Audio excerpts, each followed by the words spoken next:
Assalamualaikum warahmatullahi wabarakatuh. Selamat datang di channel Sejarah Islam, tempat kita belajar dan menelusuri kisah-kisah para nabi dan tokoh penting dalam Islam dengan landasan Al-Quran, hadits syahih, dan ilmu para ulama. Di video kali ini, kita akan mengupas perjalanan hidup Nabi Ilyasa alaihi salam, seorang nabi yang penuh kesabaran, mukjizat, dan pelajaran berharga untuk kita semua. Mari kita mulai bersama.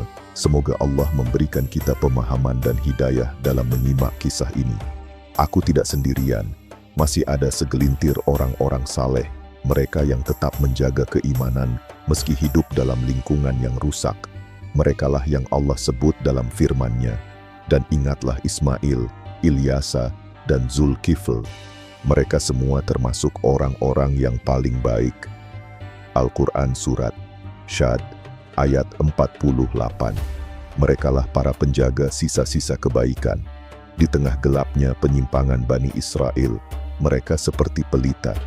Mereka yang pertama kali menyambut dakwahku, yang membantuku menyeru umat kembali kepada Allah. Tapi keadaan sangat berat. Kaumku telah terbiasa dengan kesesatan. Hati mereka tertutup, telinga mereka enggan mendengar ayat-ayat Allah. Para pemimpin mereka mencemoohku, berkata, "Siapa engkau dibanding Ilyas?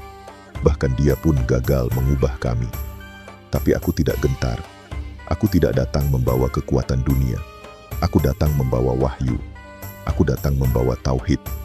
Aku kumpulkan kaumku dari lembah ke lembah, dari desa ke desa. Aku ingatkan mereka tentang azab yang pernah menimpa kaum sebelum mereka karena kesombongan, karena menolak kebenaran. Sebagian mendengarkan, tapi lebih banyak yang berpaling. Maka aku berdoa, "Ya Allah, teguhkan hatiku. Jangan biarkan aku lemah dalam menyampaikan amanah-Mu." Maka Allah menguatkanku, sebagaimana Dia telah menguatkan para nabi sebelumku. Dan aku terus melangkah. Bersama orang-orang beriman, aku mulai membangun kembali akar-akar keimanan. Bismillah, aku adalah Ilyasa, hamba Allah yang diberi amanah sebagai nabi setelah Nabi Ilyas alaihi salam. Namaku disebut 2 kali dalam Al-Quran, sekali bersama para nabi yang sabar dan beramal saleh, dan sekali lagi bersama para nabi yang dimuliakan, dan Ismail, Ilyasa, Yunus, dan Lut. Masing-masing kami lebihkan derajatnya di atas umat di masanya. Al-Quran Surat Al-An'am ayat 86. Aku hidup di tengah Bani Israel yang telah lama berpaling dari ajaran tauhid. Mereka menyembah berhala, mengikuti hawa nafsu, dan menolak kebenaran yang disampaikan para nabi. Sebelumku, berdakwahlah Ilyas alaihi salam, seorang nabi mulia yang menyeru kaumnya kembali kepada Allah. Tapi hanya sedikit yang beriman. Saat beliau merasa ajalnya mendekat, Allah memerintahkannya untuk memilih pengganti dari kalangan yang beriman dan taat. Aku, yang waktu itu masih muda, telah mengikuti beliau dan berkhidmat kepadanya. Aku menyaksikan bagaimana beliau bersabar dalam dakwah, dalam kesendirian dan tekanan dari penguasa yang zalim. Ketika Allah mewahyukan kepada beliau bahwa kenabiannya akan berakhir, beliau memanggilku. Di saat sunyi itu, aku mendengar kata-kata yang tidak akan pernah aku lupakan. "Wahai Ilyasa, engkau akan meneruskan dakwah ini.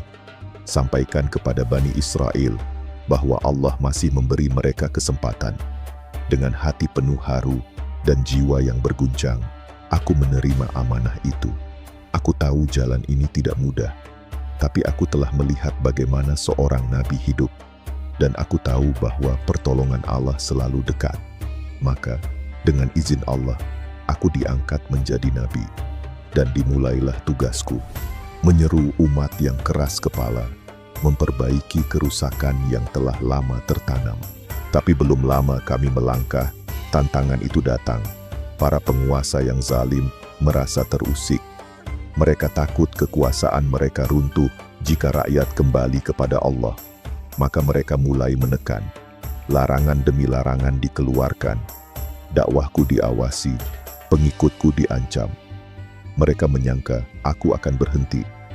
Tapi aku hanya berkata pada mereka, sebagaimana para nabi berkata sebelumnya, Aku hanya menyampaikan amanah dari Tuhanku. Jika kalian menolak, maka tunggulah ketetapannya. Aku terus berdakwah. Aku mendatangi pasar-pasar, rumah-rumah, bahkan tempat ibadah yang telah mereka kotori dengan kesyirikan. Sebagian masyarakat mulai terbangun dari kelalaiannya, tapi para pemimpin mereka justru semakin keras. Mereka menyebarkan fitnah bahwa aku pembuat kerusakan, bahwa aku hendak memberontak. Aku ingat bagaimana Nabi Ilyas juga ditolak oleh raja dan ratu yang zalim. Tapi aku juga tahu bagaimana Allah menolongnya dengan mukjizat. Maka aku memohon kepada Allah, bukan untuk keselamatan diri, tetapi agar dakwah ini tidak padam. Allah tidak meninggalkanku. Dia memberiku keberanian untuk tetap berdiri di hadapan penguasa dan berkata tegas, "Wahai kaumku, apakah kalian lebih mencintai dunia daripada kebenaran? Sesungguhnya kehidupan ini hanya sementara. Kembalilah kepada Allah sebelum datang azab yang tidak bisa ditolak." Ancaman semakin keras, tapi aku bersabar, karena aku tahu setiap nabi akan diuji, dan ujian adalah tanda cinta dari Allah.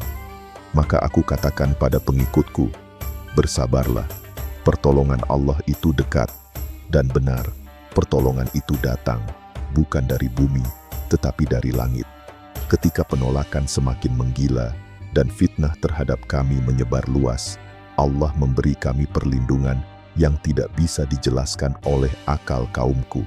Itu adalah bagian dari janjinya kepada para nabi, bahwa siapa yang ikhlas di jalannya tidak akan ditinggalkan. Aku bukan nabi yang membawa kitab baru, tetapi Allah membekaliku dengan hikmah dan karamah untuk memperkuat dakwahku. Pernah suatu hari, saat kami dihalangi oleh penguasa untuk mengakses sumber air, Allah menurunkan hujan hanya di tempat kami berada, sementara wilayah sekitarnya tetap kering. Mereka menyaksikannya, tapi masih menolak beriman. Di waktu lain, salah seorang pengikutku sakit parah, dan para tabib tak sanggup menyembuhkannya.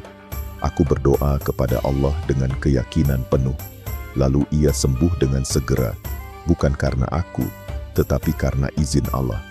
Mukjizat itu bukan untuk menunjukkan kehebatan diriku, tetapi sebagai hujjah atas kebenaran dakwah ini.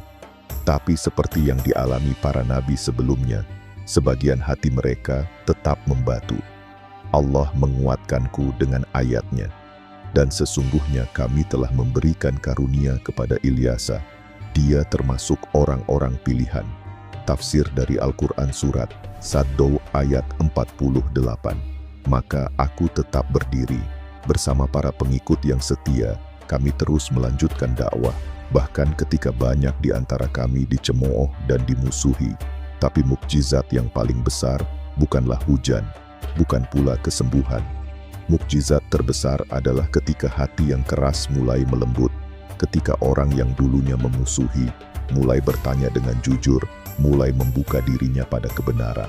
Inilah awal dari harapan itu. Sebagian dari kaumku mulai menunjukkan tanda-tanda taubat. Mereka datang diam-diam, menundukkan kepala, dan berkata, "Wahai Ilyasa, ajarkan kami tentang Tuhanmu. Kami lelah dengan kehampaan ini." Aku menyambut mereka dengan lapang dada. Aku ajarkan kepada mereka tauhid, tentang keesaan Allah, tentang kehidupan setelah mati, dan tentang kemuliaan menjadi hamba yang taat. Tidak mudah bagi mereka.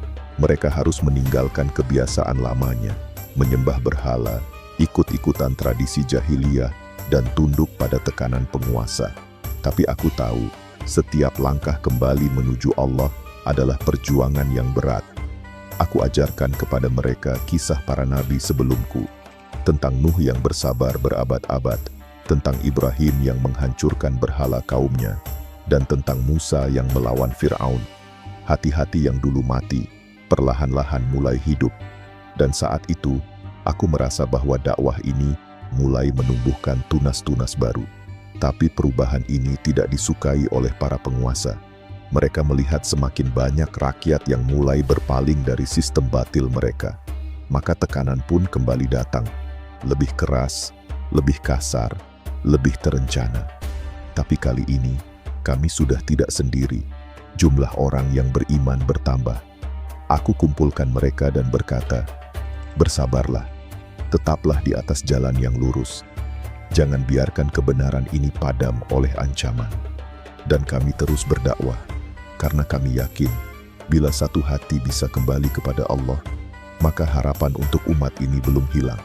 Tapi jalan ini tidak pernah sunyi dari ujian. Setiap langkah mendekatkan diri kepada Allah, seakan diiringi gelombang cobaan yang tak kunjung surut.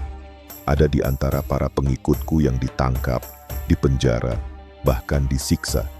Aku sendiri pernah dikepung oleh orang-orang yang ingin membungkam suara ini. Tapi Allah selalu menyelamatkanku. Aku berkata kepada para sahabatku, "Inilah jalan para nabi. Sabar adalah bekal kita, dan yakin adalah kekuatan kita. Jangan goyah." Sebagaimana Allah memuji kesabaran para nabi, Dia juga meneguhkan hatiku. Dan Ismail, Idris, dan Zulkifl, mereka semua termasuk orang-orang yang sabar. Al-Quran Surat Al-Anbiya ayat 85.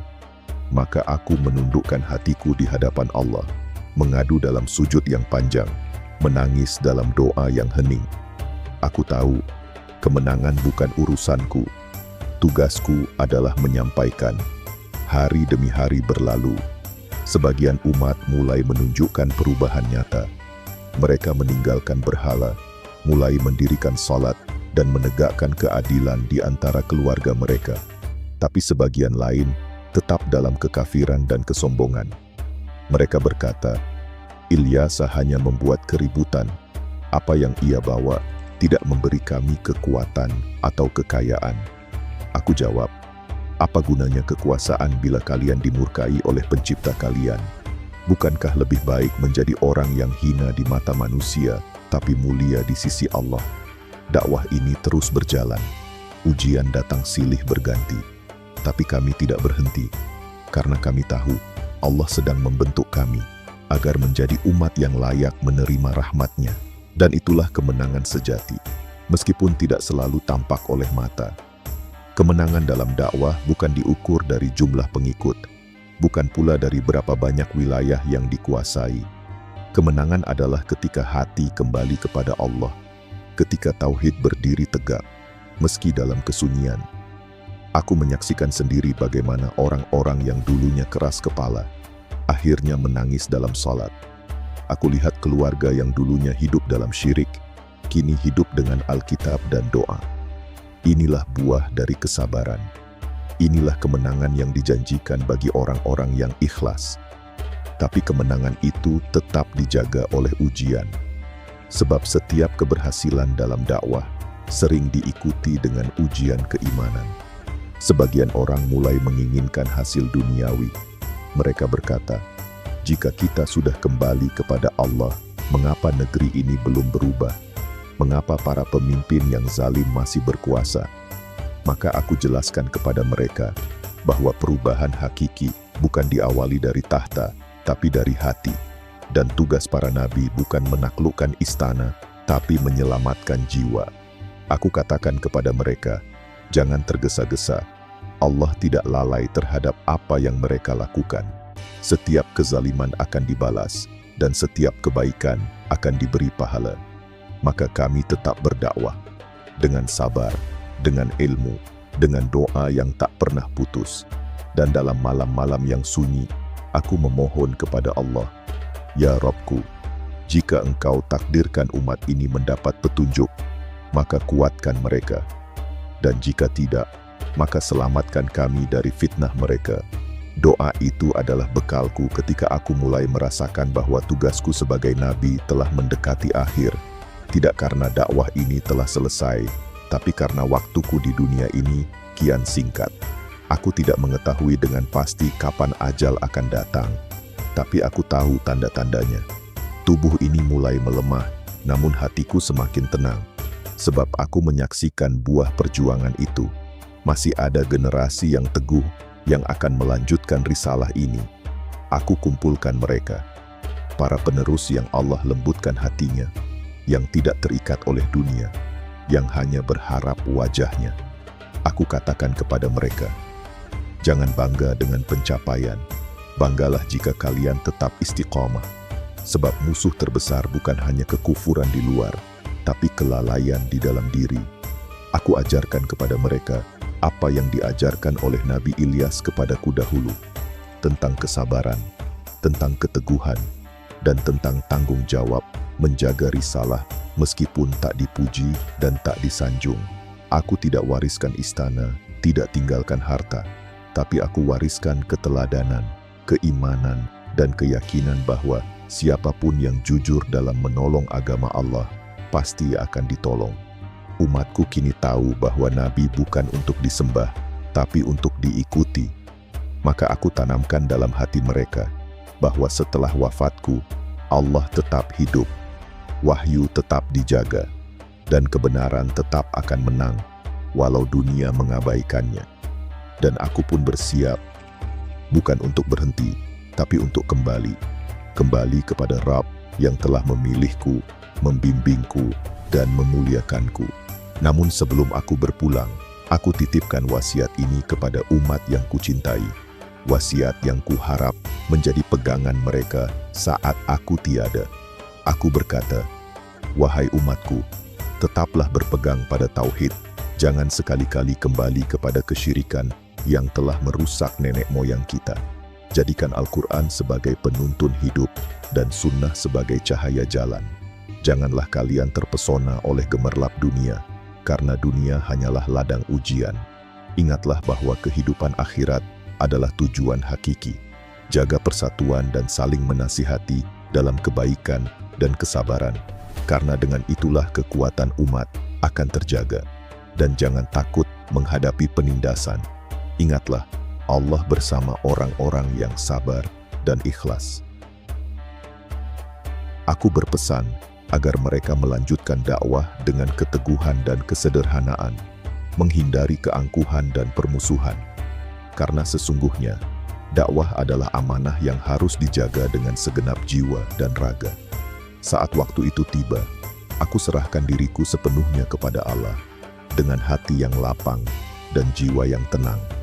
Aku yakin bahwa perjalanan ini bukanlah akhir, tapi awal dari sebuah perubahan yang akan terus berlanjut selama manusia masih hidup. Dan aku berharap kisahku ini menjadi pelajaran bagi semua yang mendengarnya, agar mereka tidak lupa akan janji Allah dan keagungannya. Saat aku menutup mata di dunia ini, aku yakin bahwa rahmat Allah akan terus melindungi umat yang beriman. Aku tidak meninggalkan mereka sendirian, karena Allah senantiasa bersama hamba-hambanya yang taat. Warisan yang kuberikan bukanlah harta atau tahta, tapi keimanan yang kokoh dan semangat dakwah yang tak pernah padam. Kepada kalian yang mendengarkan kisah ini, aku berpesan, jadikanlah sabar dan tawakal sebagai teman dalam menghadapi segala ujian hidup. Jangan lelah untuk terus mencari ilmu dan mengamalkan kebenaran. Ingatlah bahwa setiap nabi diutus dengan tujuan yang sama, mengajak manusia kembali kepada Allah, kepada jalan yang lurus. Aku hanyalah salah satu dari para utusan itu. Maka teruslah berdiri teguh di jalan kebenaran, walau badai menghadang. Karena sesungguhnya, kemenangan yang hakiki adalah milik Allah dan orang-orang yang beriman. Terima kasih telah menyimak kisah perjalananku. Semoga Allah memberkahi kalian dengan hidayah dan keteguhan iman. Wassalamualaikum warahmatullahi wabarakatuh.